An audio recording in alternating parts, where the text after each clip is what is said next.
Mapagpalang araw po sa inyong lahat. Ngayon po ay araw ng Huwebes, ikasyam ng Abril.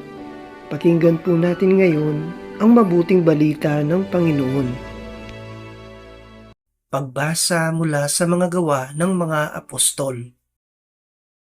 Noong mga araw na iyon, samantalang nakahawak ang pinagaling ni na Pedro at Juan sa kanila sa may portiko ni Solomon, patakbong lumapit sa kanila ang mga taong takang-taka sa nangyari.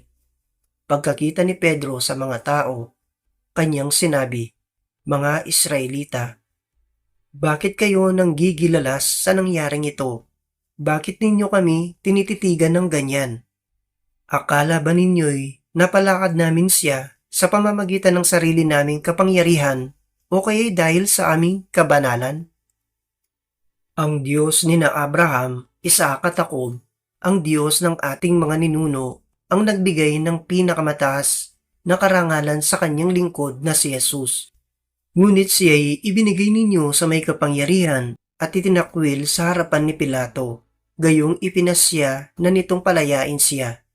Itinakwil ninyo ang banal at matuwid, at isang mamamatay tao ang hiniling ninyong palayain. Pinatay ninyo ang pinagmumulan ng buhay, ngunit siya'y muling binuhay ng Diyos at saksi kami sa bagay na ito. Ang kapangyarihan ng pangalan ni Jesus ang nagpagaling sa lalaking ito. Nangyari ito dahil sa pananalig sa kanyang pangalan. Ang pananalig kay Jesus ang lubusang nagpagaling sa kanya tulad ng inyong nakikita.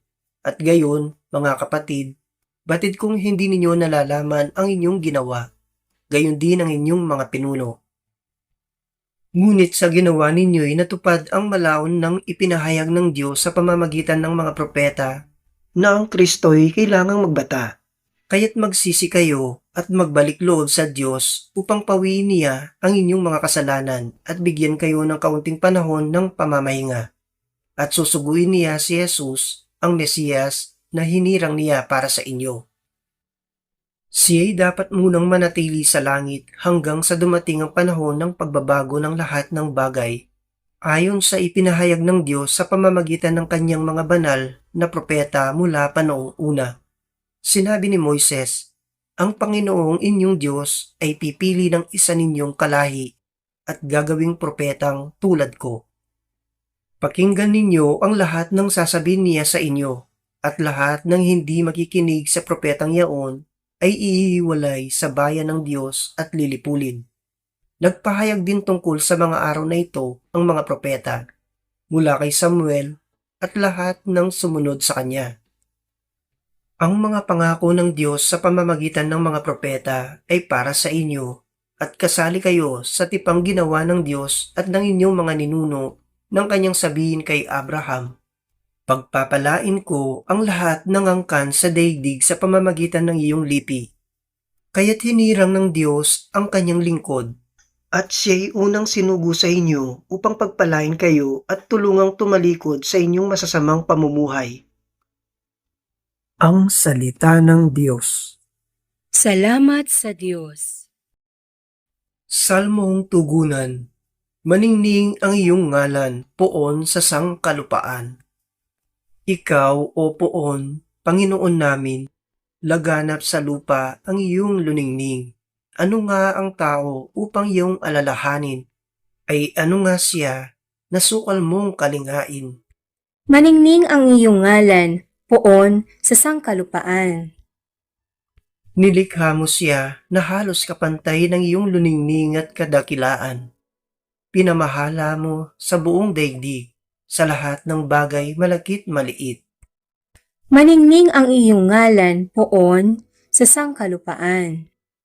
Mga bakat tupa, hayop na mabangis at lahat ng ibong nasa himpapawid, at maging sa isda sa ilalim ng tubig. Maningning ang iyong ngalan, poon sa sangkalupaan. Aleluya, aleluya. Araw ngayong gawa ng Diyos, magdiwang tayo ng lubos. Purihin ang manunubos. Aleluya, aleluya. Ang mabuting balita ng Panginoon ayon kay San Lucas.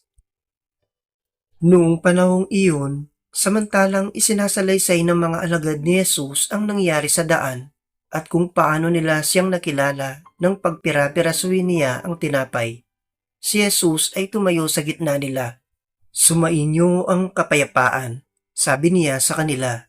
Ngunit nagulat sila at natakot sapagkat akala nila'y multo ang nasa harapan nila. Kaya't sinabi ni Jesus sa kanila, "Ano't kayo'y nagugulumihanan? Bakit nag-aalinlangan pa kayo? Tingnan ninyo ang aking kamay at paa.